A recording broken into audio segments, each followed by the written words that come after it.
Welcome to the Deep Dive, where we take stacks of information, distill them down, and really try to share those crucial nuggets of knowledge directly with you. Today, we're embarking on a fascinating deep dive into the 80-20 principle by Richard Koch.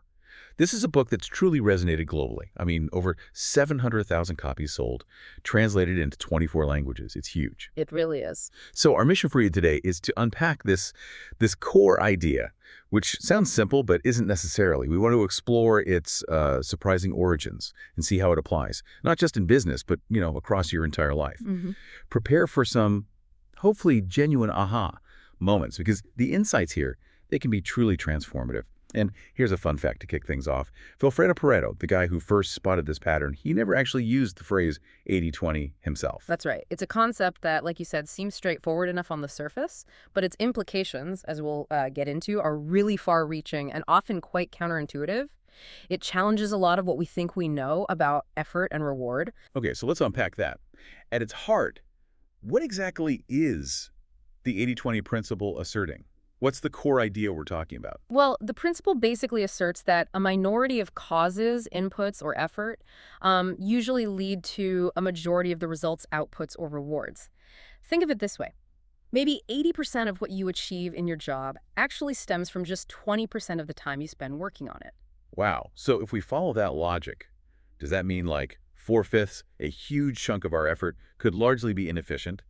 Or maybe even irrelevant to the main results we're getting? Yeah, potentially. Now, that sounds really contrary to what most people think, right? We sort of assume this 50-50 balance. You put in effort, you get out a proportional result. Precisely. And that 50-50 fallacy, as Koch calls it, is one of the most, inaccurate mental maps we tend to carry around. The 80-20 principle highlights this built-in imbalance, this fundamental asymmetry between cause and effect. And it's not always exactly 80-20. It could be 65-35, maybe 70-30, sometimes even 9-55, or really anything in between. The key thing is it's almost never equal. Okay, that's a really powerful idea. But where did it come from? This seemingly simple but profound concept. Yeah, so it started way back with Vilfredo Pareto. He was an Italian economist in the 19th century. He was looking at patterns of wealth and income distribution, specifically in England at first. And what he kept finding consistently was that most of the income, most of the wealth, was concentrated in the hands of a minority, a small percentage of the people. Okay. But what really got him excited wasn't just that observation, it was discovering this predictable, unbalanced mathematical relationship. And it kept showing up, across different times and even in different countries. Right, so Pareto finds this deep pattern. But the book mentions he was very bad at explaining it. Yeah. And that his work even got kind of misused, hijacked by Mussolini's fascists. Yeah. So how did it go from obscurity to being this global principle everyone talks about? Yeah, that's a great question. It really speaks to how ideas travel, doesn't it? So the significance of Pareto's insight, it kind of lay dormant for, about a generation, until two key pioneers picked it up again in the mid-20th century. First, there was George Kazip. He was a Harvard professor back in 1949. He essentially rediscovered the principle, or something very similar, and elaborated on it.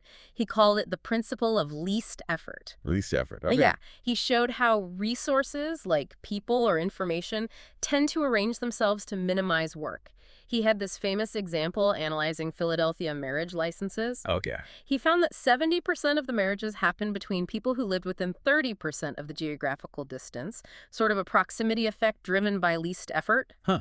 And I love that detail from the book about him justifying messy desks, saying, frequency of use draws near to us things that are frequently used makes me feel better about my own desk. Right. A scientific justification for clutter. So who was the other pioneer? That would be Joseph Moses Juran, the great quality guru. Juran. Okay. Yes. In 1951, he really made the Pareto principle, and he sometimes called it the rule of the vital few, synonymous with quality control. His big idea was, look, focus your efforts. Tackle the 20% of defects that are causing 80% of your quality problems. Don't try to fix everything at once. And that really took off in Japan, didn't it? Yeah. Famously transforming their manufacturing, their consumer goods industry, way before the West really cottoned on. It did. It's almost a recurring theme, that pattern.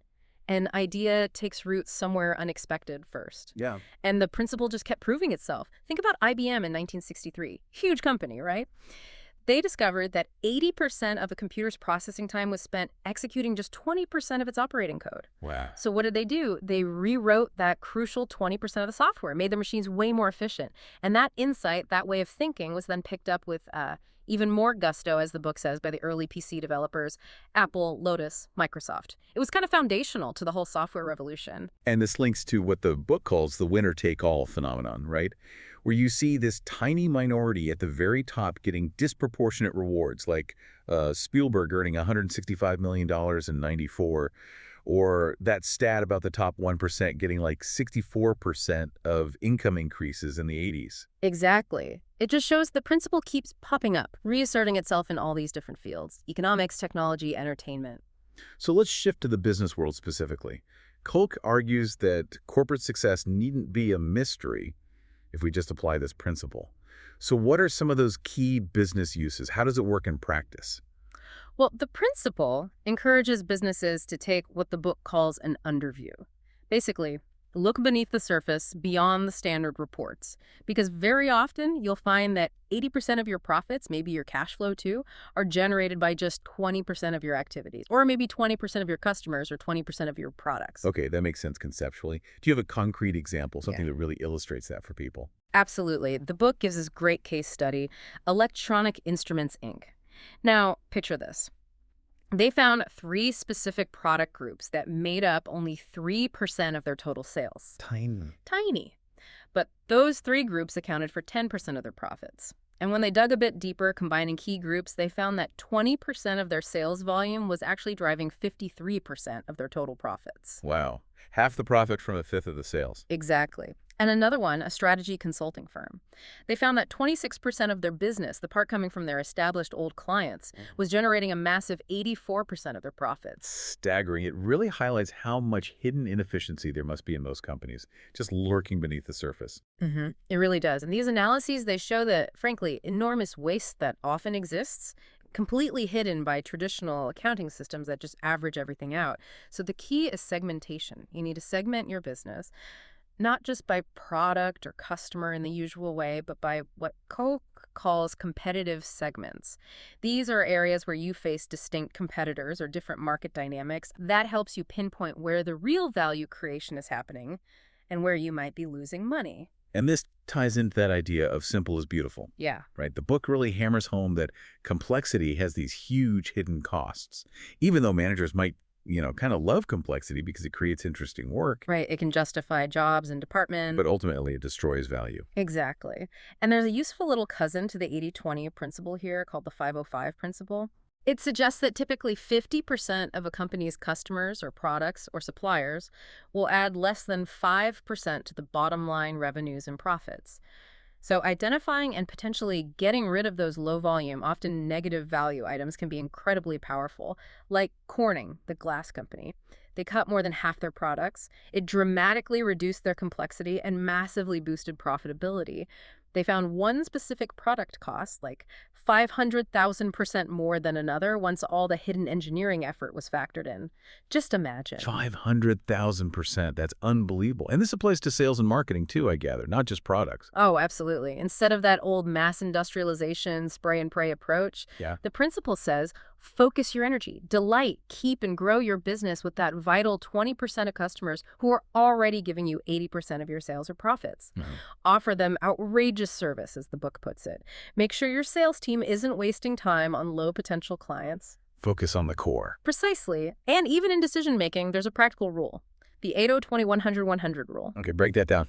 Gather 80% of the data you need, do 80% of the relevant analysis, but do it in just 20% of the time you'd normally take. Then make a decision 100% of the time and act on it with 100% confidence. Get moving, basically. Yeah. Don't get stuck in analysis paralysis. Exactly. And if it's not working out, don't be afraid to change your mind early. But crucially, when something is working, the inverse applies. Double down. Redouble your bets.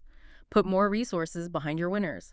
This applies everywhere. Inventory, project management, you name it. Okay, this is where, for me, it gets really interesting. Because Koch doesn't just leave it at business. He boldly extends the 80-20 principle, saying it's a principle of life itself. And the claim is pretty audacious. 80% of your achievement comes from 20% of your time. And 80% of your happiness is experienced in just 20% of your life. Yeah, these are presented, importantly, as hypotheses, things for you, the listener, to test out in your own experience. But if they hold even partially true, the implications are startling. It suggests, first, that most of what we do is actually pretty low value in terms of results or happiness, and second, that we're, quote, positively awash with time. We just use it incredibly inefficiently. So the book argues against traditional time management techniques, the ones focused on cramming more tasks into your day. Yeah, making longer to-do lists. Exactly, which often just leads to more stress and frustration. Instead, Koch proposes what he calls a time revolution. A time revolution. I like the sound of that. What does it involve? It involves encouraging what he calls intelligent laziness. Intelligent laziness. Okay. Yeah. He points to figures like Ronald Reagan, apparently known for a fairly light workload but achieving immense impact, or Warren Buffett, who famously spends most of his time reading and thinking, making very few very big investment decisions rather than frantic trading. So it's about focused effort, not just sheer hours. Precisely. The core idea is freeing yourself from obligations imposed by others, things you feel you have to do, and intentionally cultivating unconventional, high-leverage ways of spending your time. Think about it. The book throws out this provocative idea. If the average person working, say, 60 hours a week just doubled the time spent on their top 20% most valuable activities, they could potentially work just a 2-day week and still achieve 60% more than they do now. It's about a radical shift in focus. Wow. Okay, so for you listening, the challenge then becomes, how do you identify your personal happiness islands and achievement islands? Those pockets of time, those specific activities that give you disproportionate joy or success? How does the book suggest we actually do that? Well, the suggestion is pretty straightforward, actually. Literally make a list. Sit down and reflect. When do you feel most energized, most successful, most fulfilled? What are you doing in those moments? Okay, write it down. Write it down. Then look for the common characteristics, what ties those high-value moments together. And then, the crucial step, deliberately, intentionally allocate significantly more of your time and energy to those things. And the flip side? And the flip side is you have to be ruthless about identifying and eliminating the low-value activities, even the ones that feel like, inevitable parts of family, social, or work obligations. Ooh, that sounds tough. It can be. The book even provides a top 10 low-value uses of time list. Things like things other people want you to do or answering the telephone the second it rings, regardless of what you're doing. Right. Interruptions. Yeah. And it gives a top 10 highest value uses, too. It does, urging us to focus on things that advance our overall purpose in life, things that leverage our unique creativity, or activities where we collaborate with high-quality partners. The key questions to ask are, is this unconventional? Does it promise to multiply my effectiveness, not just add to it? Makes sense. And this applies to career and money, too. Absolutely. For wealth building, the book suggests focusing more on investment income rather than just employment income. Think long-term, patient investing. Cut your losses quickly, but let your winners run. Sound familiar? Yeah. Echoes the business advice. Exactly. And for career success, specialize deeply in something you enjoy and can become truly world-class at. Consider becoming self-employed or starting your own business to capture more value and leverage other people, whether through hiring or smart partnerships. And finally, it touches on happiness directly with things like 7 habits of happiness. Yes, daily practices like exercise, mental stimulation, spiritual reflection, and then 7 shortcuts to a happy life, which include things like maximizing control of your life, setting achievable goals, and crucially, cultivating close relationships, but specifically with happy partners and friends. It even says if you have too many friends, you might be misallocating your time. That's quite provocative. It is. It's about quality over quantity, even in relationships, according to this principle. Okay, so this concept, 80-20, it's incredibly powerful, clearly applicable everywhere. But like any big idea, it must have faced some pushback, some criticism. Oh, definitely. And Koch addresses this directly in later editions of the book. A common objection is, well, hang on, isn't that 80% essential too? Can you really just slash 80% of your business activities or your life without things falling apart? Yeah, that seems like a fair question. You need the foundation, right? Exactly. And this is where Koch introduces what he calls his fresh insights and clarifies these 2 dimensions of the principle. You realize it applies differently depending on whether you're looking at something through an efficiency dimension or a life-enhancing dimension. Okay, 2 different modes. So For efficiency stuff, maybe routine work, tasks that are just a means to an end, you should be ruthless. Yeah. Cut corners, optimize, get it done fast. That's the idea. For those kinds of activities, yes, apply the 80-20 rule ruthlessly to minimize effort and time. But for anything truly life-enhancing, things like building deep relationships, pursuing a real passion, developing a core skill, maybe appreciating art or nature, you do the opposite. You take the longest, deepest, highest possible route. No corner cutting allowed there. Okay, so you invest fully in what truly matters for quality of life. Precisely. And that critique about the 80% being essential, it's valid in the sense that the 80% often provides the necessary context or foundation, the yin, that supports the yang of the vital 20%. Think of it like, the bread in a hamburger. It's not the main event, maybe, but it's essential to the experience. Or the vast majority of the ocean that supports the ecosystem, allowing fish to thrive in the fertile coastal areas. You can't just get rid of it. Right, so it's not about crude elimination. It's about intelligent application. Understanding where to be efficient and ruthless, and where patience, deep investment, and sustained effort are actually crucial for long-term value and, well, sustainability, like avoiding overfishing those productive coastal areas. Exactly. It's about balance, but an informed balance based on understanding where the leverage points really are. So after this deep dive, what stands out to you thinking about our listener? For us, it feels like the 80-20 principle really offers both a kind of radar and an autopilot, a way to spot the hidden opportunities and dangers, and also a framework to maybe steer your life with more purpose.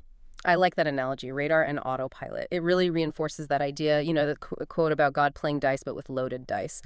Our job is to figure out how those dice are loaded, what the underlying rules are. And the 80-20 principle, I think, gives us a really powerful lens to understand those rules, those imbalances in almost any system. So what does this all mean for you listening right now? Maybe consider this provocative thought as you go about your day, your week. What hidden 20% exists in your own life? Could be in your work, your relationships, your hobbies, even just your daily routine. What small part is currently generating 80% of your actual value or your true happiness? And then ask yourself, what would actually happen if you dared to really uncover that 20%, amplify it, focus on it, while strategically, thoughtfully minimizing or redesigning the rest? That's the 80-20 challenge.